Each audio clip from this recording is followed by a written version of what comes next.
Loss. It can come upon you suddenly and overwhelm you with grief.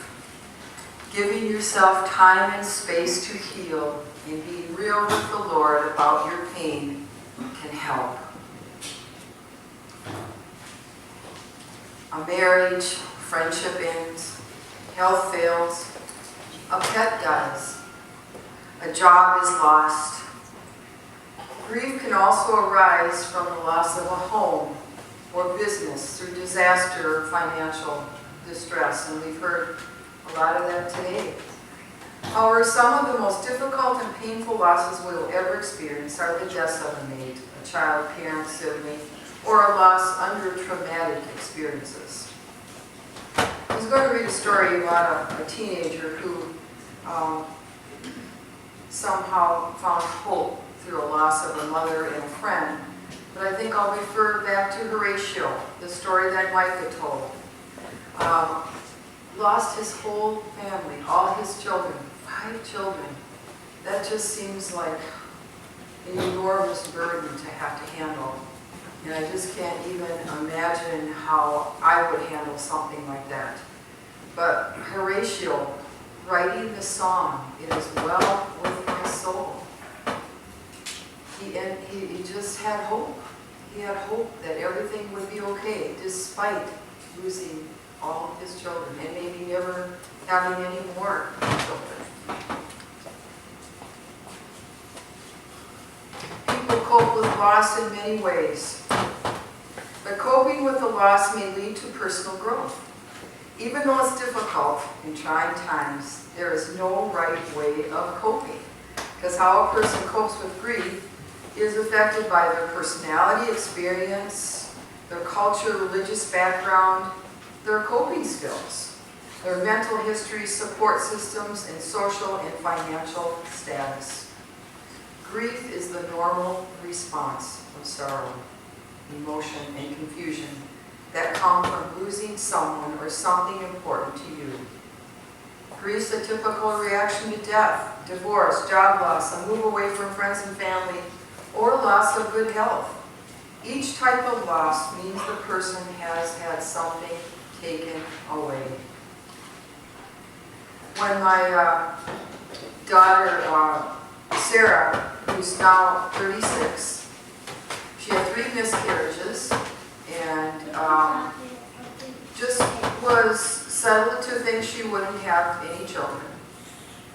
And without even any knowledge or any trying, she became pregnant again and was just thinking, well, maybe this is a go or maybe it's another miscarriage. But she just felt, I remember her calling me and saying, I'm pregnant again and I'm thinking that, hoping that this is the one. She said, I just feel it's different.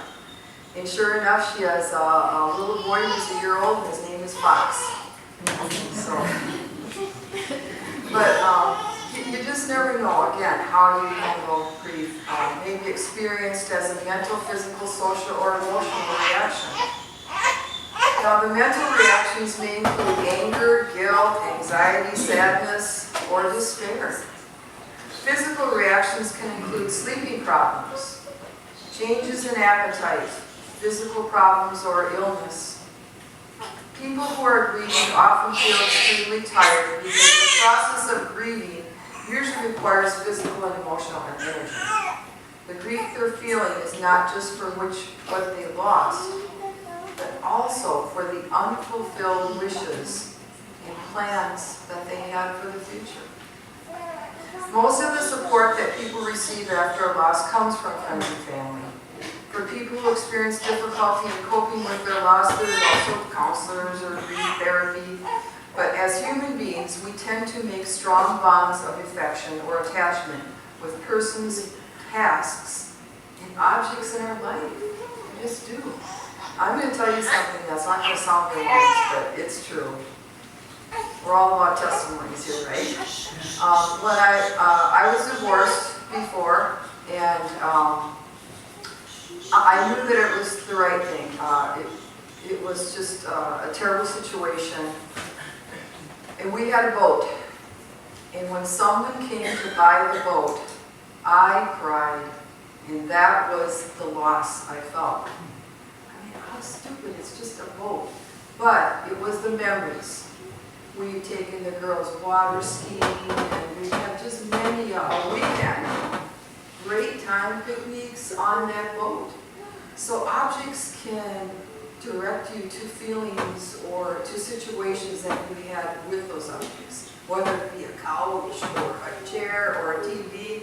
You know, that's it was a sense of loss.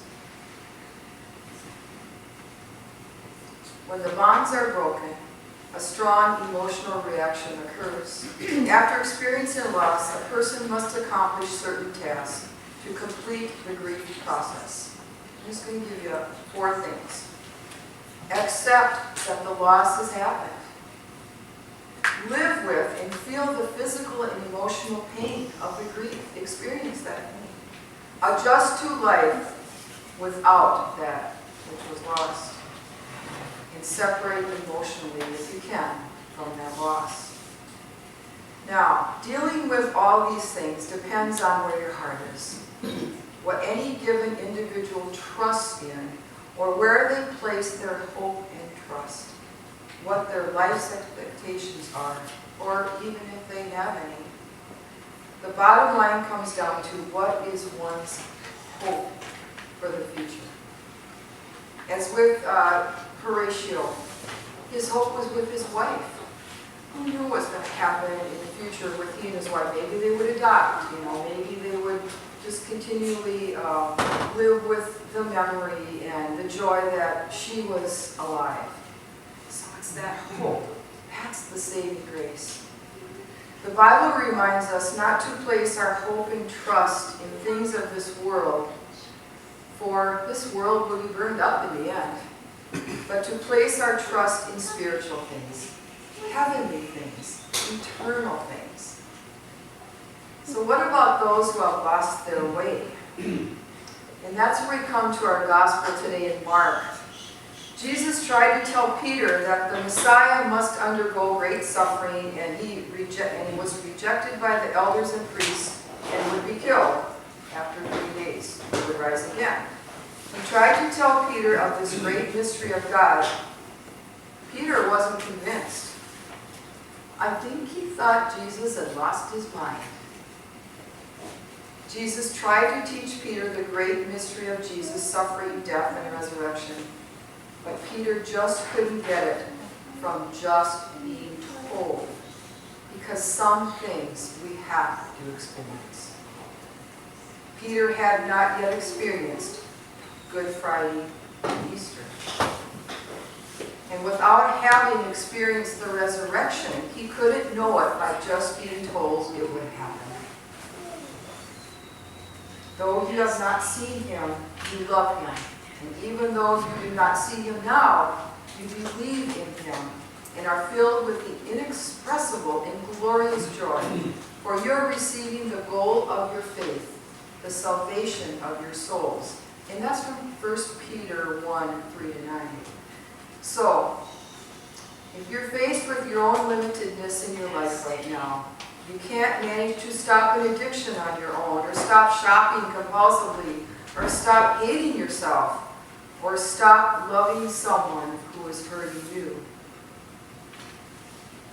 If you are filled with false pride or filled with fear and unstable to find motivation to do what you know should be done, please know there's no shame in that. Because as St. Paul said, God's strength is perfected in your weakness. Letting God be God for you means denying the image of self in both self-glorification and shame. There's no way that I can convince you of this. I can only describe what it looks like, and trust me, sometimes it's not like it. When it comes to something I know, not something I simply believe, I can only describe the experience and tell you instead that it's life, but a life abundant, found in this paradox of losing yourself in Christ. From our song today in David's words, and also in Lamentations that Barb read, which is Jeremiah's poem. Lamentations was Jeremiah's poem for Judah. It reminded me of a song, and most of you know I listen to 102.5. It's called While I'm Waiting. It goes like this, and I'm not going to sing it. I'm waiting on you, Lord, and I'm hopeful. I'm waiting on you, Lord, though it is painful, but patiently I will wait.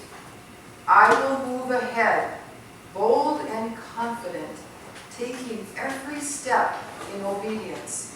While I'm waiting, I will serve you. While I'm waiting, I will worship. While I'm waiting, I will not faint. I'm running the race, even while I wait. I'm waiting on you, Lord, and I'm peaceful. I'm waiting on you, Lord, though it's not easy, but faithfully I will wait. Dealing with loss and hope all depends on the source of your beliefs, trust, and value system.